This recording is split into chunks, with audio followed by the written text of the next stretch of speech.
Hello दोस्तों, आप सभी का आरवी मानुषी पर स्वागत है। आज बिल्कुल एक नए विषय की शुरुआत करेंगे, भारत के भूगोल की।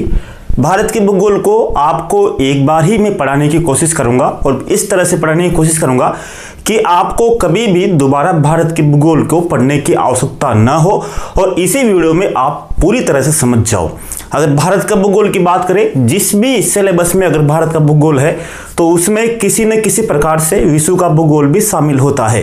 भारत का भूगोल की शुरुआत करने से पहले आपको इसको बेसिक समझना होगा। मैं समझ रहा हूं कि आपको कुछ भी नॉलेज नहीं है भारत के भूगोल में, उस हिसाब से मैं पढ़ाऊंगा। बेसिक से स्टार्ट करूंगा और एडवांस तक मैं आऊंगा ताकि आपको संपूर्ण रूप से समझ में आए।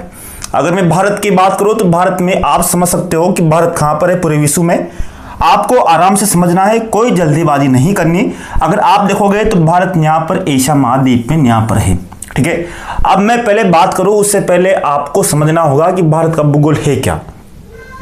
मैं यहां से शुरुआत करूंगा। पहले तो बात करते हैं पृथ्वी की। अगर बात करें तो वर्तमान में 8 ग्रह है। 8 ग्रहों में से एक ग्रह है पृथ्वी। पृथ्वी को नीला ग्रह भी कहते हैं क्योंकि यहाँ पर 71% भूभाग पर पानी पाया जाता है।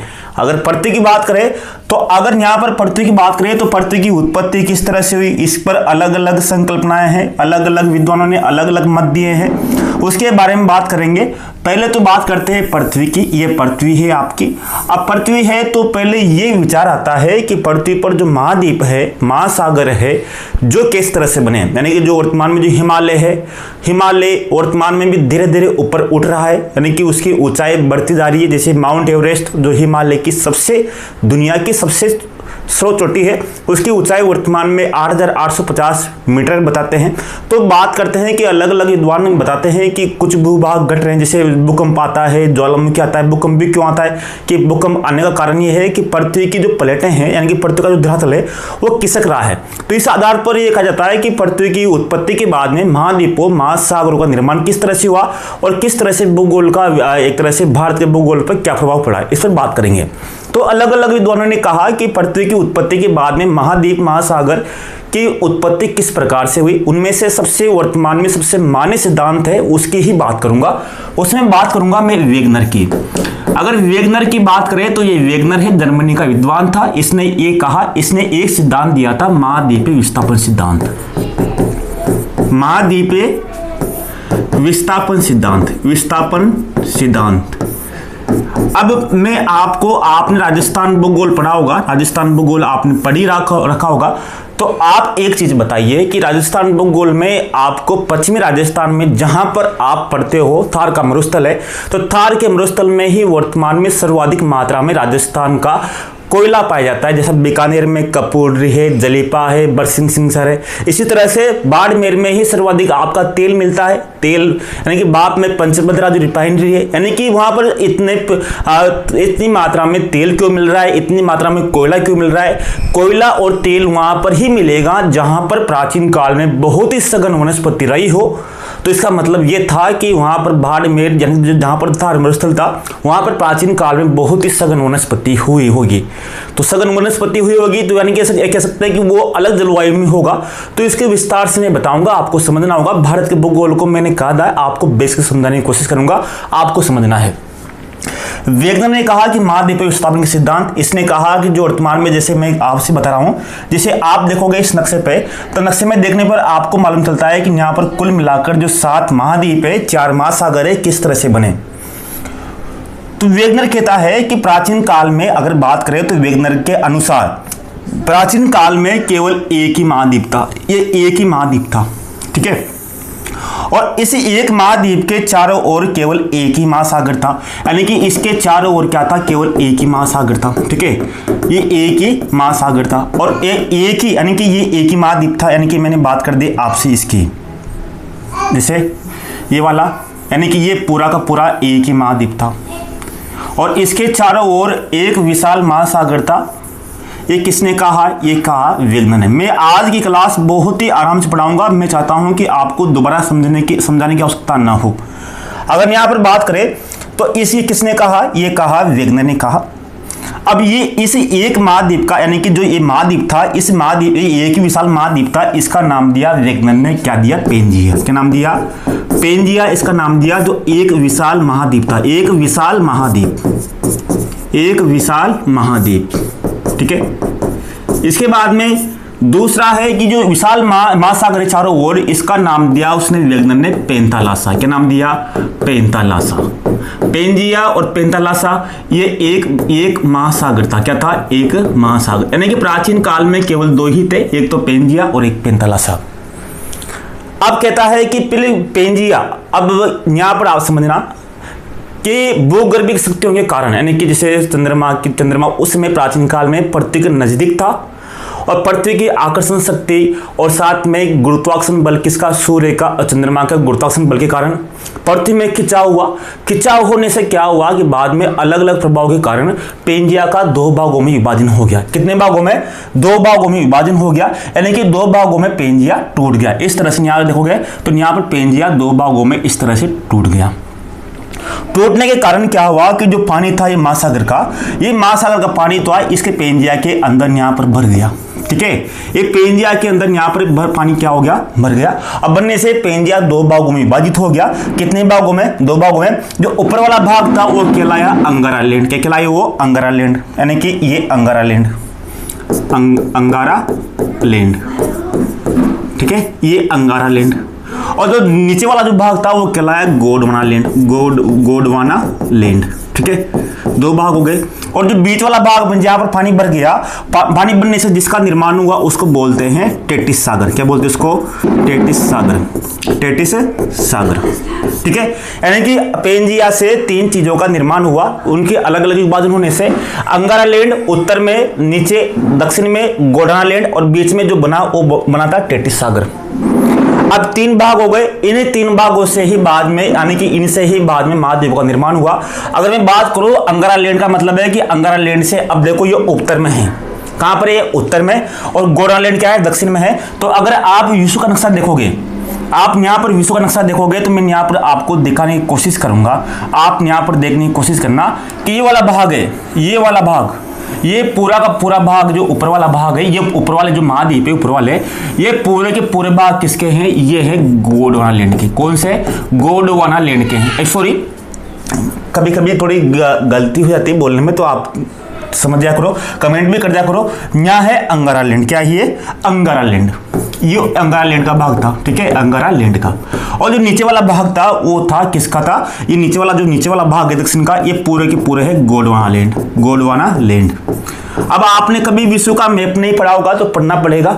मैं तो अभी भी 9वीं 10वीं कक्षा को जब शुरुआत करता हूँ, पढ़ाता हूँ उनको सामाजिक, तो पहले उनको जाते ही 1-2 महीने तक तो राजस्थान का, भारत का, विश्व का पूरी तरह से उनको मैप को याद करवाता हूँ। यानी कि आप पहले एक बार मैप अच्छे से याद कीजिए, उसके बाद में मैं शुरुआत करूंगा। तो आपसे भी कह रहा हूं, भारत का, विश्व का, किसी का भी याद करिए, पहले आप अच्छे से मैप याद कीजिए। अगर आप मैप याद नहीं है तो इस वीडियो को मत देखना, पहले मैप याद करना, राजस्थान का, भारत का, विश्व का।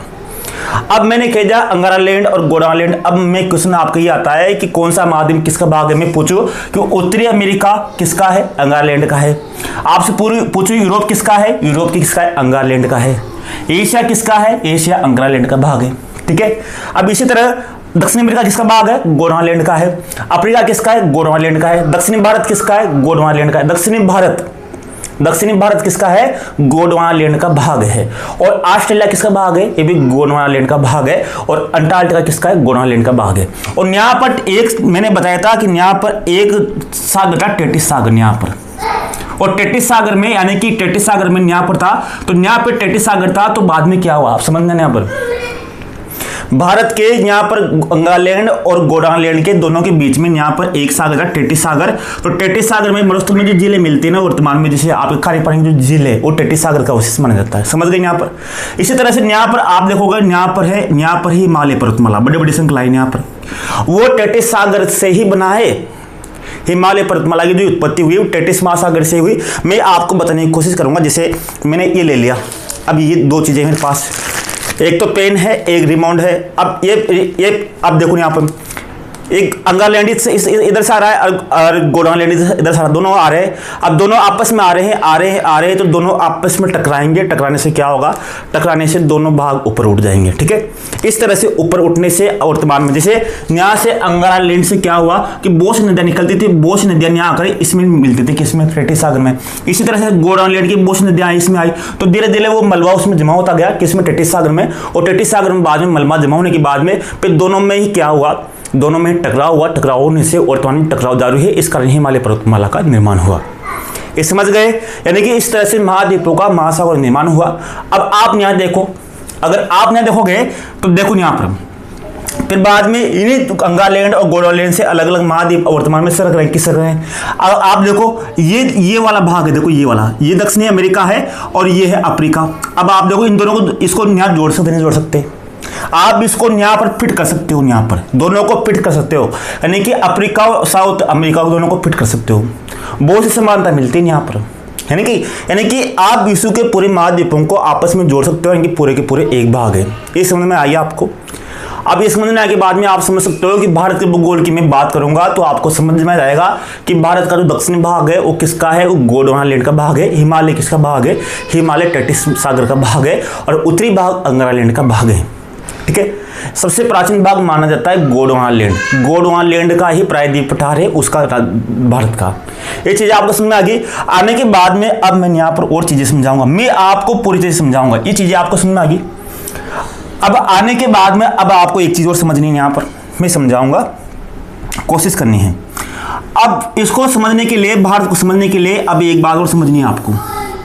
अब पूरा विश्व है तो पूरे विश्व में आप देखोगे कि समय, अगर आपको समय है, दो ही स्थान महत्वपूर्ण, समय और स्थान। समय और स्थान, पूरे विश्व में केवल दो चीजें हैं, समय और स्थान।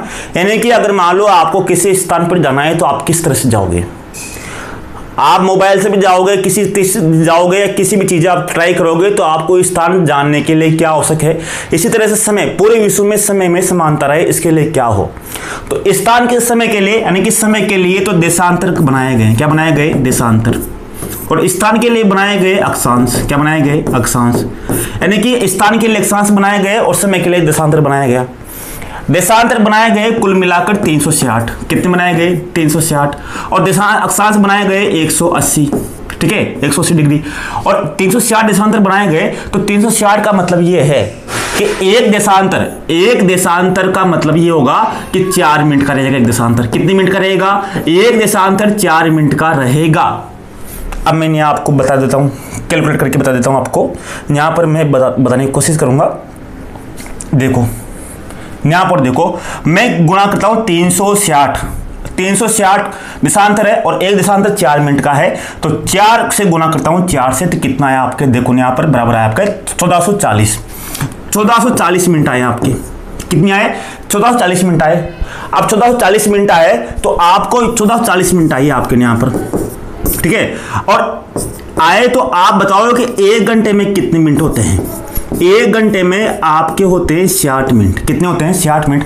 तो 1440 का मतलब क्या है, 1440 मिनट का मतलब है कि ये आपके 60 मिनट 1 घंटे में होते हैं। तो 1440 मिनट का मतलब है कि 24 घंटे से हम बता रहे हैं, 24 घंटे, यानी कि 360 डिग्री देशांतर है, ये आपके 24 घंटे का मानते हैं। कितना घंटे, 24 घंटे का प्रतिनिधित्व करते हैं।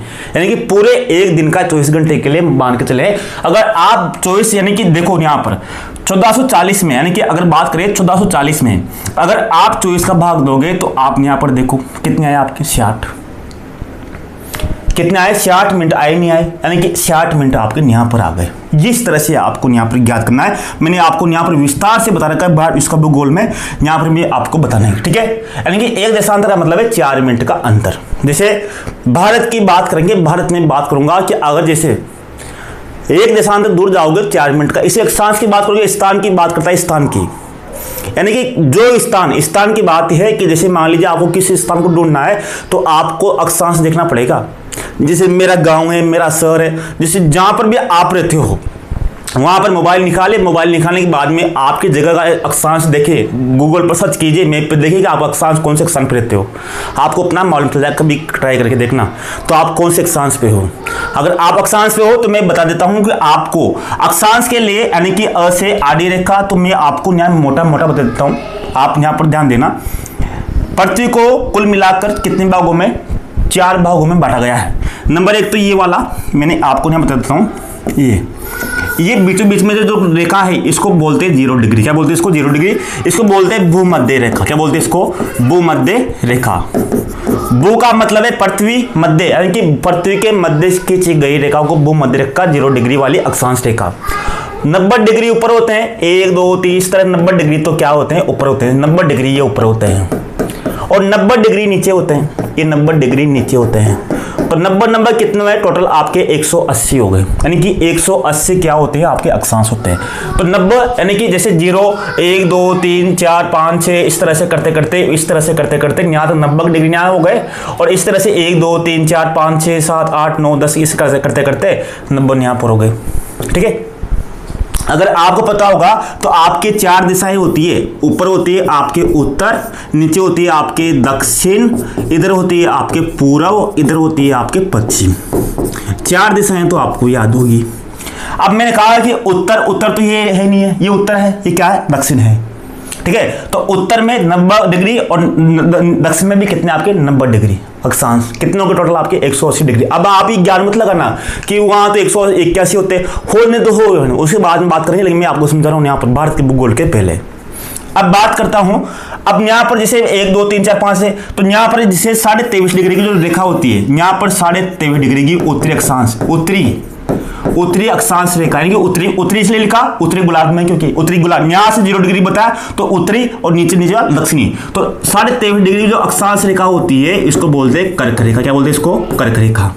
और यहाँ पर 23.5 डिग्री की जो रेखा होती है कर्क रेखा, यानी कि दक्षिणी रेखा होती है, जो दक्षिणी रेखा 23.5 डिग्री की, उसको बोलते हैं मकर रेखा। क्या बोलते हैं उसको? मकर रेखा होगी। भूमध्य रेखा, कर्क रेखा और आपके मकर रेखा, 3 रेखा हो गई। इसी तरह से यहाँ पर 6.5 डिग्री की रेखा होती है, उसको बोलते हैं आर्कटिक रेखा, आर्कटिक रेखा। ठीक है, और इस 90 डिग्री जो रेखा होती है उसको बोलते हैं उत्तरी ध्रुव। क्या बोलते हैं उसको? उत्तरी ध्रुव। और नीचे वाली जो 6.5 डिग्री वाली रेखा होती है इसको बोलते हैं अंटार्कटिका रेखा। और जो 90 डिग्री की जो रेखा होती है नीचे वाली उसको बोलते हैं दक्षिणी ध्रुव। कितनी रेखा होगी आपकी? दक्षिणी ध्रुव। ये तो कंफर्म याद हो गया होगा आपको। ठीक है, अब मैंने कहा, अब मैं कह रहा हूं यहां पर, ठीक है, 2 गोलार्ध हो गए, इसी जो आपके अक्षांश हो गए, देशांतर हो गए। इसी तरह से देशांतर की बात करें तो देशांतर में भी इस तरह से होता है। देशांतर में अगर मैं बात करूं तो देशांतर में भी आपके इसी तरह से होता है। देशांतर में भी आपको इस तरह से बीचों बीच में से एक रेखा खींची गई है इस तरह से, ये वाली 0 डिग्री वाली, ये 0 डिग्री वाली देशांतर, इसको बोलते हैं ग्रीनविच रेखा। क्या बोलते हैं इसको? ग्रीनविच रेखा। तो कुल मिलाकर 180 इधर रहेंगे, ये 180, 1 2 3 4 5 6 7 8 9 10 11 12 13 14 15 16 18 19 20 21 22 80 और 180 इधर रहेंगे। तो कितने हो गए? 360 इधर हो गए। तो इस तरह से आपके, इस तरह से ये आपके ये क्या है? आपके देशांतर है ये वाले, इस तरह से 180 इधर है, 180 इधर, 360 हो गए। ठीक है, अब मैंने कहा कि बीचों बीच में से ये वाला ही बताया, तो मैंने कहा था ये वाला गोलार्ध कौन सा हुआ, यानी कि अगर मैं बात करूं तो आप यहां पर समझ गए होंगे कि मैंने यहां पर बात की है गोलार्ध की। किसकी बात की है? गोलार्ध की बात की है। यानी कि यहां पर देखो ये वाले, ये क्या है? ये तो है उत्तरी गोलार्ध। कौन सा? ये उत्तरी गोलार्ध। ये कौन सा है? ये दक्षिणी गोलार्ध। किसने बांटा? ये भूमध्य रेखा से। भूमध्य रेखा ने 2 भागों में बांटा उत्तरी गोलार्ध। इसी तरह से अगर मैं यहाँ बात करूँ तो ये ग्रीनविच रेखा ने, ये 0 डिग्री वाली जो ग्रीनविच रेखा है, इसने इधर एक गोलार्ध कौन सा? ये पूर्वी गोलार्ध है, और ये कौन सा है? ये पश्चिमी गोलार्ध है। 4 गोलार्ध हो गए, उत्तरी 4 गोलार्ध हो गए। अगर मैं इनको मिला के लिख दूं इस तरह से लिख दूं, इस तरह से बना दूं, तो आप बताओ कि ये गोलार्ध कौन सा है? ये वाला गोलार्ध। अगर आप ये वाला गोलार्ध बताओगे तो आप कहोगे कि ये वाला गोलार्ध तो कौन सा है? ये गोलार्ध तो उत्तरी पूर्वी गोलार्ध है। कौन सा? उत्तरी पूर्वी गोलार्ध है। ये वाला गोलार्ध कौन सा है? आप कहोगे ये तो दक्षिणी पश्चिमी गोलार्ध है। सही बात है नहीं है? ये दक्षिणी पश्चिमी गोलार्ध है। ये वाला गोलार्ध कौन सा है? ये दक्षिणी पूर्वी गोलार्ध है, दक्षिणी पूर्वी गोलार्ध है। ये वाला कौन सा है? ये उत्तरी पश्चिमी गोलार्ध है। समझ गए आप? आपको ये समझ में आएंगे, आ गया ना? यानी कि आपके 4 गोलार्ध है। अब 4 गोलार्धों से आप समझ गए, मैं यहाँ बात कर रहा हूँ, समझ गए? इसके बाद में अब यहाँ पर देखो आप, मैंने कहा अब यहाँ पर कहने के बाद में अब यहाँ पर बात करता हूँ। भारत कर्क रेखा पर है, कर्क रेखा भारत से बीचों बीच गुजरती है। तो भारत यहाँ पर है, कहाँ पर? यहाँ पर। मैं आपको बताता हूँ, भारत यहाँ पर है, यहाँ पर भारत राजस्थान में से कर्क रेखा गुजरती है, यहाँ पर है भारत, ये भारत यहाँ पर है। यानी कि भारत देखो कर्क रेखा पर है, तो भारत यानी कि भारत कौन से गोलार्ध में बताओ आप? भारत यहाँ पर है। अगर मैं कह रहा हूँ कि भारत यहाँ पर है, यहाँ पर, यहाँ से, तो भारत कौन से गोलार्ध में हुआ? यहाँ पर भारत है, ये वाला, ये वाला भारत यहाँ पर है। भारत कौन से गोलार्ध में? उत्तरी पूर्वी गोलार्ध में है। कौन से गोलार्ध में है भारत? उत्तरी पूर्वी गोलार्ध में है। राजस्थान कौन से गोलार्ध में? राजस्थान यहाँ पर, राजस्थान भी उत्तरी पूर्वी गोलार्ध में रहेगा। ये चीज आपको यहाँ समझ लेना है। यानी कि अगर यहाँ पर अक्षांश की और देशांतर की बात करेंगे तो आप एक बात समझ लेना, जैसे अगर आपके यहाँ पर कभी भी आएगा तो आपके जो अक्षांश आएगा वो हमेशा उत्तरी अक्षांश आएगा। जैसे भारत की जो स्थिति है वो 8 डिग्री उत्तरी अक्षांश से, 8 डिग्री उत्तरी अक्षांश से कहां तक है? 37 डिग्री उत्तरी अक्षांश तक। इसी तरह अगर देशांतर की बात करेंगे तो पूर्वी देशांतर की बात करेंगे, पश्चिमी देशांतर की बात नहीं करेंगे। यानी कि भारत में कभी भी पश्चिमी देशांतर की बात नहीं होगी और कभी भी दक्षिणी अक्षांश की बात नहीं होगी, केवल उत्तरी और पूर्वी की बात होगी। उत्तर के तो अक्षांश की बात होगी और पूर्वी देशांतर की बात होगी। इस बात को आप नोट कर लेना, क्योंकि भारत उत्तरी अक्षांश में है और पूर्वी देशांतर में है। यानी कि उत्तरी अक्षांश में और पूर्वी देशांतर में भारत, इस बात को ध्यान देना। राजस्थान भी इसी तरह से है, क्योंकि क्वेश्चन वहां पर ही आता है, यही आता है आपको राजस्थान के और भारत में, दोनों में सेम रहेगा ये वाला। अब यहां से आप समझ गए कि यहां से अगर बात करें तो यहां से भारत के, यानी कि मैंने आपसे यहां कहा कि भारत से यहां पर एक रेखा गुजर रही है, कर्क रेखा। कौन सी रेखा? कर्क रेखा। अब मैंने यहां पर आपको यहां चीजें बताई थी, मैंने आपको कितनी यहां पर, एक तो कर्क रेखा, एक आपको बताई थी यहां पर आर्कटिक रेखा, उत्तरी ध्रुव, इधर मकर रेखा, इस अंटार्कटिका ध्रुव और दक्षिणी रेखा। अब एक बात और समझ लेना यहां पर, आप यहां पर एक बात और समझना, अगर मैं समझाऊं यहां पर देखो, यहां पर ये वाली, ये मैंने कहा कि ये तो है 0 डिग्री, ये है आपके 23.5 डिग्री, ये है आपके 6.5 डिग्री, ये है आपके 90 डिग्री। इसी तरह यहाँ पर भी आपके 23.5 डिग्री, इसी तरह से आपके यहाँ पर 6.5 डिग्री और यहाँ पर आपके 90 डिग्री। ये रेखा कौन सी है? ये तो है आपके भूमध्य रेखा। कौन सी रेखा है? ये आपके भूमध्य रेखा, ये वाली भूमध्य रेखा। ये वाली कौन सी है? ये वाली कर्क रेखा। ये वाली कौन सी है? आपके ये आर्कटिक रेखा, आर्कटिक रेखा। ये वाली कौन सी है? आपका ये उत्तरी ध्रुव। इसी तरह से ये कौन सा है? ये आपके मकर रेखा। कौन सी आपकी है? मकर रेखा। ये वाली कौन सी है? आपके अंटार्कटिका रेखा, अंटार्कटिका रेखा। और ये वाली कौन सी है? आपके ये है आपके दक्षिणी ध्रुव। कौन सा है? ये आपके दक्षिणी ध्रुव। ठीक है, अब यहां समझना, कर्क रेखा और मकर रेखा के बीच में यहां पर हमेशा ही ये एक कटिबंध कौन सा? ये वाला कटिबंध कौन सा है? इस कटिबंध को कहते हैं उष्ण कटिबंध। क्या बोलते हैं इसको? उष्ण कटिबंध। यानी कि इस कटिबंध में जो भी देश रहेंगे, कर्क रेखा और मकर रेखा के बीच में जो भी देश रहेंगे, वहां पर उष्ण, यानी कि यहां पर हमेशा गर्मी ही पड़ेगी, यहां पर कभी भी सर्दी नहीं रहेगी, सर्दी कभी भी नहीं रहेगी। तो आप यहाँ पर देखो, भारत में, यहाँ पर भारत में नीचे वाले जो राज्य है, एक नीचे वाले जो राज्य हैं वाले, देखो यहाँ पर ये वाले राज्य भारत में, ये वाले यहाँ पर कर्क रेखा नीचे है, तो नीचे वाले जो राज्य हैं, जैसे आपके गुजरात है, महाराष्ट्र है, गोवा है, तमिलनाडु है, कर्नाटक है, केरल है, उन राज्यों में जो कर्क रेखा के नीचे है, इस कारण वहां पर भी कभी सर्दी नहीं पड़ती है, क्योंकि वो उष्ण कटिबंध में है। समझ गए? क्यों? क्योंकि वह कर्क रेखा के नीचे है।